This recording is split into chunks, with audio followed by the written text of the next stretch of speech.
Marvel Legends is an incredible toy line that has had a very heavy impact on the collector action figure market, basically creating it. And over the last 15 or so years, the line has produced many, many characters. And in the last 10 years, Hasbro's had that license to create their own. And as they've evolved the line to include many options, including movie figures mixed with comic figures, Build-A-Figures, different exclusives and everything involved, the one year that cemented this line as being one that I wanted to regularly collect was 2017. So today on this stage, this wonderful review set here, we're going to take a look at every 2017 Marvel Legends release. Now what does that mean? Well, I'm going to basically look at each figure, give you a 3D turnaround, talk about the accessories they included, broken down by waves naturally, and give a ranking score out of 5. And that's just my personal short little review segment. I'm not going to go into super depths of articulation or certain details or comic accuracy or anything like that. It's going to be very, very broad, basic, here is every figure in 2017. Now, I did not purchase every single figure from 2017. There was a couple exceptions here and there, which I will talk about them and why I didn't buy them. One of the biggest notable exceptions here is I did not get the San Diego Comic-Con Battle of Asgard set, nor the HasCon X-Force Deadpool. Wasn't able to pick up either of those, and I didn't have a huge burning desire to actually get them, so I passed on both. But for the most part, I did pick up the majority of the line this year. I think I skipped roughly 15 figures, and 4 of those are ones I kind of already have already. So without further ado, we're going to start with the regular Build-A-Figure waves, go into the 2-packs, go into the other exclusives, just kind of rolling through here. I'll put a chapter listing in the description below for each section, not like each individual figure, but you know, one section for the Sandman Wave, one section for the exclusives. I'm not going to be including the Black Panther movie wave, as I haven't gotten my figures yet, first of all, and their official street date is January 1st, 2018, so I'm going to be kind of rolling that into 2018. So without further ado, let's begin, and yeah, starting with the Sandman Build-A-Figure wave. Starting things off with Green Goblin. Now this is a figure I was really looking forward to and I knew was coming pretty much since they released the Hobgoblin in the Agent Venom, Space Venom wave. I really like this figure a whole lot because it kind of represents this all-around classic Green Goblin with a modern twist to it. I love the pack-in of the glider, and the pumpkin bomb is painted this time as opposed to the ones with the Hobgoblins where they were clear orange plastic. Overall, I really love this figure and I give it a solid 5 out of 5. Next up is the all-new, all-different Spider-Man 2099. As a huge fan of this character, I really look forward to this figure, and I love this new costume design that they've given him in the modern comics. The new body mold he uses does have butterfly shoulder joints, while not looking like having butterfly shoulder joints. It very much seamlessly transitions into the paint scheme, and I really, really like the look of this figure. However, I have to score him a little lower, only giving him a 4 out of 5, because he comes with no accessories whatsoever. I was kind of maybe a couple open hands would have been nice, but absolutely no accessories for this guy, which is kind of a bummer. But overall, I love this version of the character, and I love the character in general, so this is still an absolute winner in my book. Here is the Miss Marvel Kamala Khan version. This is the most recent version of Miss Marvel, one with a very unique power set of being able to stretch and expand her limbs. And honestly, I really like this character because she's very upbeat and peppy, and is definitely one of those newer Marvel characters that's not being thrown in just for the sake of diversity, but to provide a different atmosphere and to create a new character. And I do really like her. Not really sure why she's in a Spider-Man wave, but overall she's really great. I love the option of having the non-stretched hand in a swappable forearm, much like Nico Minoru. So really, really like this figure. Solid 5 out of 5. Next up is Spider UK, which is the British Spider-Man, basically. Hailing from an alternate universe, popularized by Spider-Verse, Spider UK is presented in a figure here that is very, very standard. Once again, does not have any accessories. I don't know if this is because of the size of the Sandman Build-A-Figure parts or what it is exactly, but 0 accessories. However, in this case, I feel like he didn't really need any. And overall, he's a decently painted figure and kind of the more quote-unquote standard Spider-Man of the wave, with, you know, the classic color scheme. Overall, glad to have him for my Spider-Verse shelf, but honestly, kind of a lackluster figure. Solid 3 out of 5. Next up is the Symbiote Suit Spider-Man, a figure people have been asking for years, and for some reason was on a character poll. Like, Hasbro wasn't going to just make this unless somebody voted for it. Well, they made it anyways because it didn't win the character poll. Overall, Symbiote Spider-Man, he's the Pizza Pete Spider body. That's pretty much all I have to say. It's basically a costume that people have been wanting for years, and it's one we got. It also came with the wonderfully important Build-A-Figure parts of Sandman's accessories, so if you wanted to skip this guy entirely, just to finish Sandman, you didn't need to buy him. This is overall a solid 3 out of 5. Next up we have Shocker, a classic Spider-Man villain joining the Infinite series on the good old bucket cap mold that I'm not sick of seeing at all. This figure actually did have a variant where the Thunderbolt logo would appear on his belt, or it wouldn't. I lucked out and got the Thunderbolt logo because I honestly thought it was pretty cool. Other than that, this figure's just kind of, it's Shocker. There's not really much else to say. He has the same effect pieces that several other people with any kind of energy effects have. And overall, he's a decent figure, but nothing really new to the table as well. Kind of the same way that Symbiote Spider-Man is. So, 3 out of 5. Here is Jackal. I do not like Jackal as a character. This figure isn't completely horrible because it's accurate to the character and isn't a total reuse and has actually introduced a whole furry body mold that I didn't think we had before and could possibly be retooled into Beast. But I don't like Jackal, so he gets a 2 out of 5. Here is the big old Build-A-Figure of this wave, Sandman. I really like this figure. I know there are people that aren't big fans of this figure. He uses the Absorbing Man mold, which means he's got really weird hips. But look at that accessory count. 4 options for hands, and an alternate head where he's got, like, partial sand beat-in damage. It's really cool, and I love the way this figure is. He just may be a little big. So personally, while I think it's a great figure, I do have to acknowledge that his scaling may be a little large, and some non-sand arms would have been cool. So, 4 out of 5. Moving on to the Titus Wave, we have Guardians of the Galaxy Volume 2 Star-Lord. This figure, I love this figure so much, and I really have nothing bad to say about it, except maybe later on when we talk about the EO2 pack. This figure is fantastic. I absolutely love it. The articulation scheme is just dead on solid. The look is great. The Chris Pratt likeness in the face is really, really good.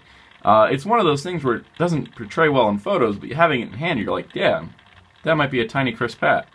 But overall, nothing really to complain about. He has an alternate head with the masked version, of course. And if you wanted to get this guy without having to worry about having an extra part for Titus, you don't have to worry about that, because he doesn't come with a Titus piece. Which also leads into things later. But overall, I really like this figure a whole lot, and I'll give it a solid 5 out of 5. Here we have Drax the Destroyer from Guardians of the Galaxy Volume 2. This new Drax, honestly, really, really good. The first movie Drax was kind of okay, and I felt like it was the wrong shade of greenish weirdness.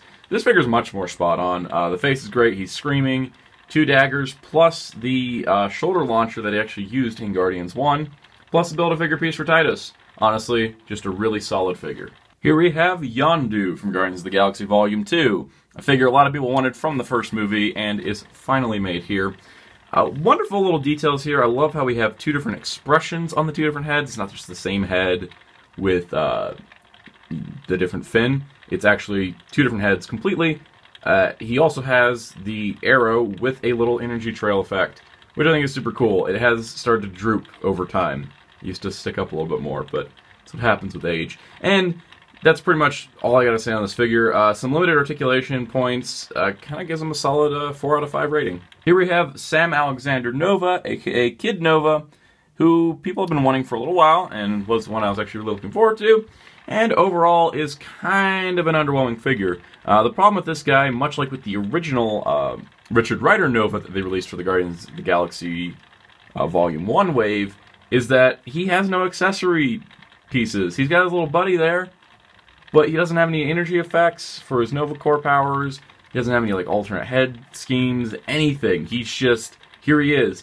He uses the Miles Morales body mold from the Space Venom wave. Overall, it's a good figure, but it's just not a whole lot of options here. He's a little bit lacking. So, as much as I do love the character, gonna have to give him a 3 out of 5. Here we have Angela. Now, Angela was originally a Spawn character that moved over to Marvel when her creator moved over, and she won the fan poll to be made into a Marvel Legends figure. And I'm really glad she did, because this figure is really fantastic. I love the look of the Asgardian armor for her legs and arms, which we will see those again, and she just really looks really good. And I really can't say much else besides the fact she comes with 3 weapons and Build-A-Figure parts for Titus, and I really like her. I just really like her. Honestly, this figure's a solid 5 out of 5 for me. Even though I'm not super attached to the character, I really like the look of it. Next up is Vance Astro, aka Major Victory. Forgot about him for a second. This character is very obscure. I honestly didn't know anything about him until this wave came out, and if he didn't have a Titus piece, I probably would have passed on him. That being said, he's a really neat looking figure. He uses that same body mold Spider UK's using. And Venom, I think, too. Yeah, maybe. Anyways, Vance Astro, he's pretty neat, but overall, he just doesn't do a whole lot new. Here we have Darkhawk. Darkhawk is a very 90s character design, and while I do like it, I don't like this figure at all. This is a figure where it's plagued by the biggest problem I think Hasbro can have, and that is soft goods. And I don't mean soft goods as like, you know, cloth ropes for Star Wars figures. I mean really soft plastic being used for really integral parts, because this is how this figure looks out of the package, and there was no way to prevent it because there was nothing in place to hold the wings in place. They're just sticking back there, and they are warped right out of the box. Not to mention his claws here, very rubbery. And the overall wing design is just... ugh. The separation there just doesn't make these look like one consistent wing in any way whatsoever. This is a figure that I leave in the package just because it's really kind of disappointing. I think Darkhawk's a cool design. I have no attachment to this character, however, so I do not need him on my shelf. And this figure does not do this character justice. Just doesn't. It's a 2 out of 5. Here we have the Build-A-Figure Titus. Now, Titus is a Build-A-Figure that has to do a lot of things because he has to sell the other figures in the wave that aren't Star-Lord, Drax, and Yondu. Those 3 are movie figures. They're going to sell pretty good. He has to sell Kid Nova, Angela, Darkhawk, and Vance Astro. Does he do it? Not really. It took me a while to actually put this guy together, and I think the only reason that I ended up completing him was because I wanted Kid Nova, and I wanted Angela, and then of course the 2 movie figures, because Star-Lord doesn't count in this. So it was like, well, just get Vance Astro and Darkhawk, and then he's done? I guess. Anyways, Titus is neat. He's just not super interesting. Like, I like the tiger head, I like the cannon arm and the tiger hand. Just the rest of it's very, very standard Marvel Legends Build-A-Figure mold-ish. Starting off the Warlock Wave, we have Old Man Logan. He does not contain a Build-A-Figure part, nor does he contain any accessories. I still like to look at the figure quite a bit. Overall, though, he doesn't need anything else. I feel like Old Man Logan with the claws, which are removable, though I don't really try to do that because I don't find a point. And the only really detractors he has is that, you know, doesn't have a Build-A-Figure part, so his value is a little off. And look at those claws. Look at those wonderful soft claws that aren't straight at all. Isn't it lovely, folks? They still haven't solved this problem. And maybe they'll solve it by the X-Men Wave Wolverine. Anyway, this guy's a solid 4 out of 5. Here we have Cyclops. Now, this is the first non-exclusive Cyclops Hasbro has made. Yeah, in the Infinite series. And honestly, really good figure. He has a couple detractors, and that is the belts on his legs. They kind of like to fall off. And because he's the Bucky Cat mold, he's got a little bit of degradation, which is why mine's leaning back. So, 4 out of 5. Here we have my favorite figure of the Warlock Wave, Colossus. Yes, a lot of people wanted classic 90s Colossus, or even more classic Colossus. I perfectly am fine with the modern one here. I do really like this look of the character, and I love the bearded head. That's a pretty neat addition. Overall, I'm just really glad to have a Colossus. It's not like a Build-A-Figure or anything, just a standard figure release. And I like the way he looks. I like this character a whole lot. And I'm going to go controversial and say 5 out of 5. Here we have Sunfire, and here we enter the part of the Warlock Wave where I don't know the characters a whole lot, so I'm just going to judge them based on the figures. Uses the 2099 all new, all different body mold, which is really solid, like I said. Looks really good. The fire parts are from Iron Fist, which are fine. Overall, pretty decent looking figure. Not many complaints. 4 out of 5. Next up is Shatterstar. Once again, do not know the character. Not a big fan of this design, and a lot of hindered articulation because of design. Overall, 2 swords are cool. Kind of middle of the road for me. A 3 out of 5. Here is Polaris. Polaris is pretty much a standard female body mold. Really like the cape. Not many Marvel Legends have capes. Because overall, though, I think Polaris is a solid 3. She does have issues standing because of cape issues. And here is Dazzler in her classic disco outfit. In 2017, we got a classic disco Dazzler. Love it. I really do. I think that, like, I love it when companies just are like, alright, we're just going to make this character in their most classic look. Doesn't matter if they have any retail presence at all. And they just went all in on it. Plus, she can actually stand with those roller skates. So, that's pretty amazing. So, overall, I really have nothing bad to say about Dazzler, so 5 out of 5. Here we have the big guy, Warlock. Now, Warlock is the weirdest Build-A-Figure I think that Hasbro's produced recently. It doesn't particularly tie into anything. He isn't a really recent character. He's a very old character. He's also incredibly tall, as you can see. You can see that giant gap in the shelf where he usually resides. Yeah, this is probably the tallest Build-A-Figure I think Hasbro's produced in a good while. And honestly, he's pretty cool. So I'm going to give him a 4 out of 5, even though I really do like this guy.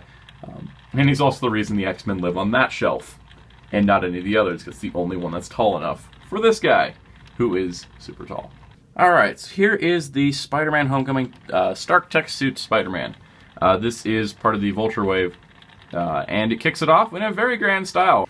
And overall, he's pretty good. Great articulation, good accessory count. The little wing things are a problem because they don't really work, but he does have butterfly joints, so solid 4 out of 5. Spider-Man Homecoming Homemade Suit Spider-Man is really fantastic. I think a lot of people have talked about this figure and I don't really see much more. Alternate up hood, plus extra fists and extra spider slinging hand. Really nice accessory count, really great articulation, really great look, very unique figure. 5 out of 5. Here is Moon Knight. I love this design. Great modern Moon Knight design, as well as being a great update to a figure that I know a lot of people wanted an update to from the Toy Biz era. Like the character, I like the design, the accessories are great. Alternate fists in addition to the holding hands is wonderful. Cape is beautiful. I really have nothing bad to say about this figure, so I'm going to give it a 5 out of 5. Here we have Beetle. Being our 3rd Beetle figure, I can understand people going from Beetle fatigue here. I personally was really happy to see this because it's very classic Beetle. This is our original male Beetle, non-ultimate. Makes a great companion piece to the female Beetle. An Ultimate Beetle looks weird because he doesn't have the same color scheme, but really like this figure. I know a lot of people don't, and he's not necessarily bringing anything new to the table. He's got the same wings as female Beetle. I do like the shell pieces being able to collapse like that. Overall, personally, I'm going to give him a 4 out of 5. I know people will rank him lower, but I really like him, so 4 out of 5. Here is Tombstone. I love this figure.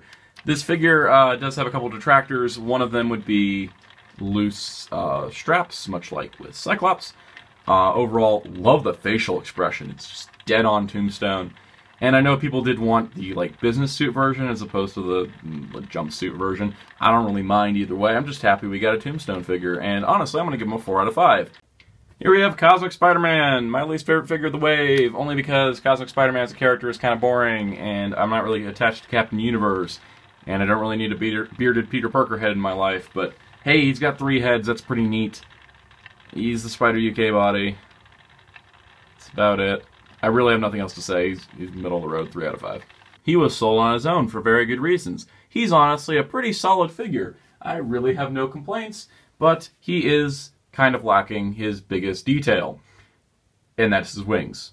On his own, 4 out of 5, but we bring in this wave's Build-A-Figure, which is his wings, and he gets a whole lot better as a 5 out of 5 Build-A-Figure, and he totally needs a stand. But look at that! Let's take a closer look. This is by far the most unique, interesting, well thought out, well put together Build-A-Figure concept in the history of this line. Everything else for Build-A-Figures, it's like, hey, yo, we get to build a bigger dude. Alright, here's your Galactus, here's your Juggernaut, here's your Sandman. Or, in some weird cases, here's your Mantis. More on that later. When it comes to Vulture, here is your Vulture. Alright? You can get the basic Vulture figure. Doesn't have a Michael Keaton head, so it's a little, kind of lackluster on its own. It doesn't really have a whole lot to it. But really, if you're going to be picking up this guy, you are going to want the whole package here. Because every single piece of this had to be packed with the other figure in a wave so that we can actually get this full, thought-out Vulture wing pack.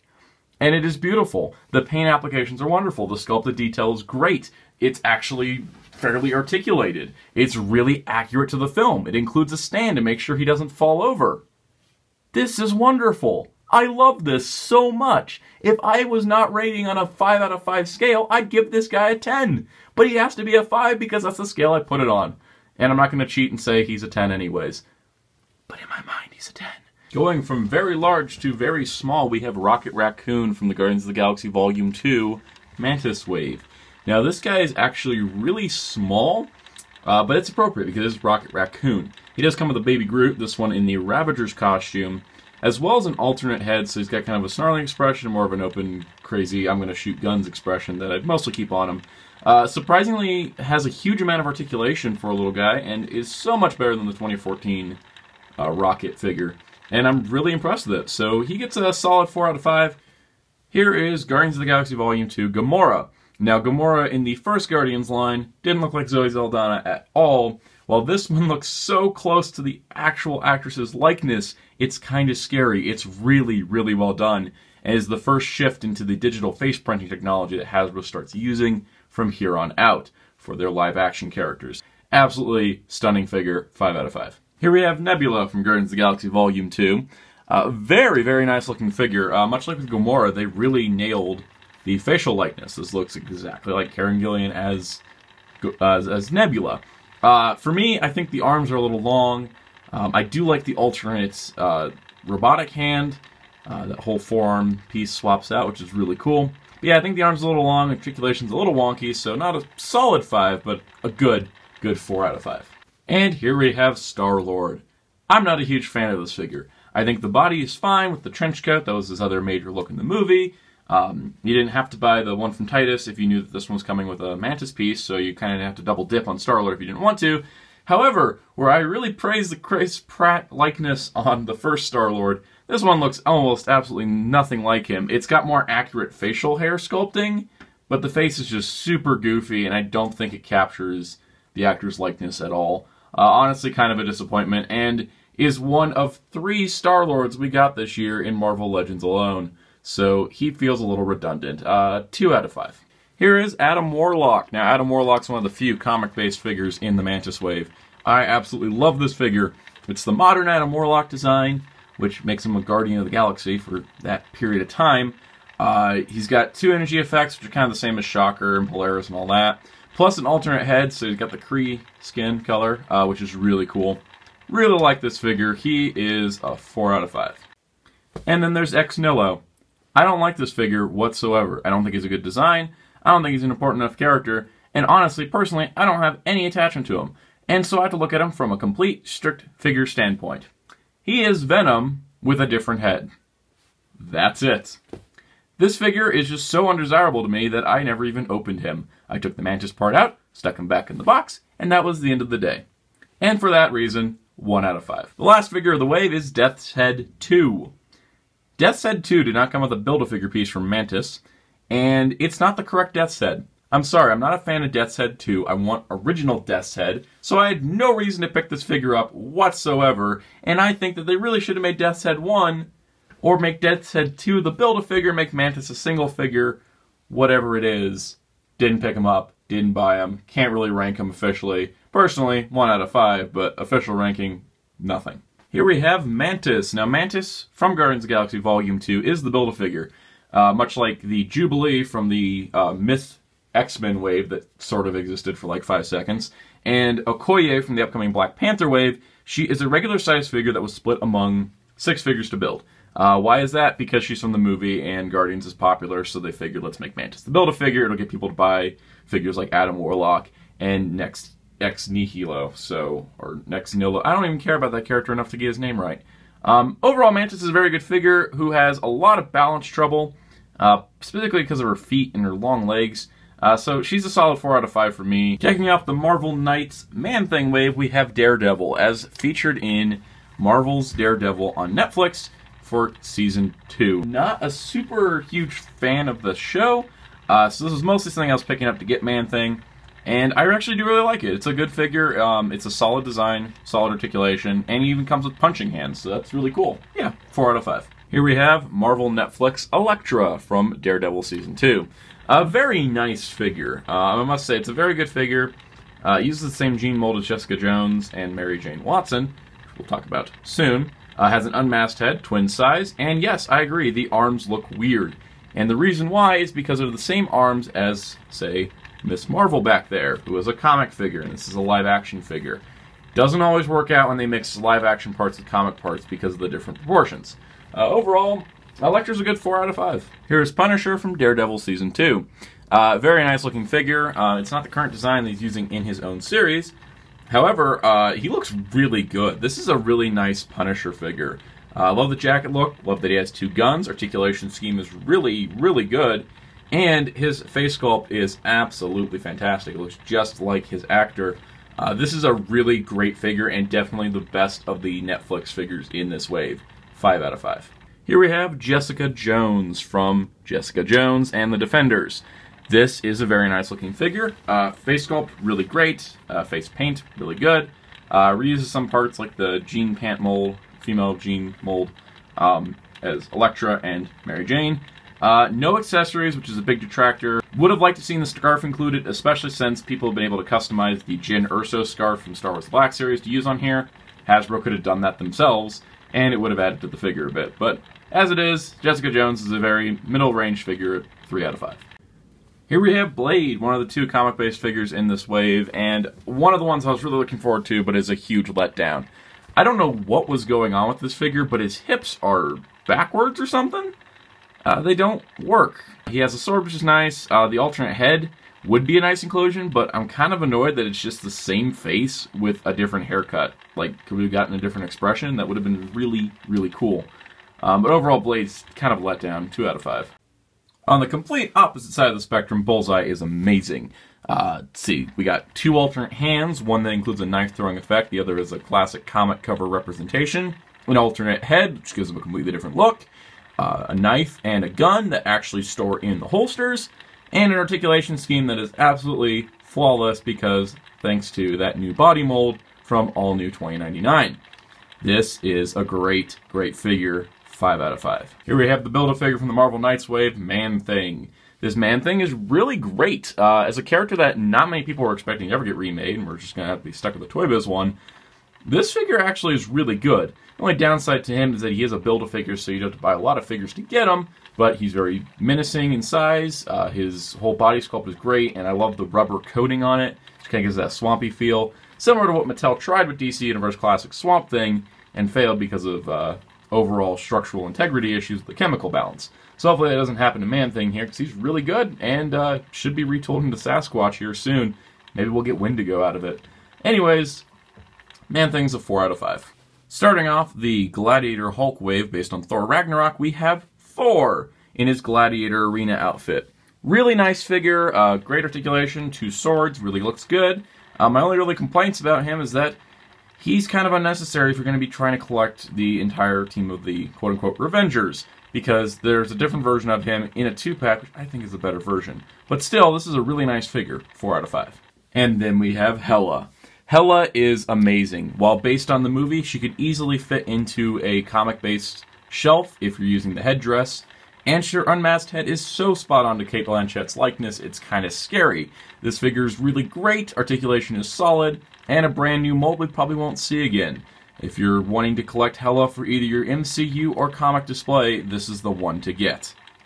5 out of 5. Finally, an MCU Loki gets reintroduced into the toy line, and I wish he was better. The last time we got Loki was during the Avengers line. back as a Walmart exclusive in 2012.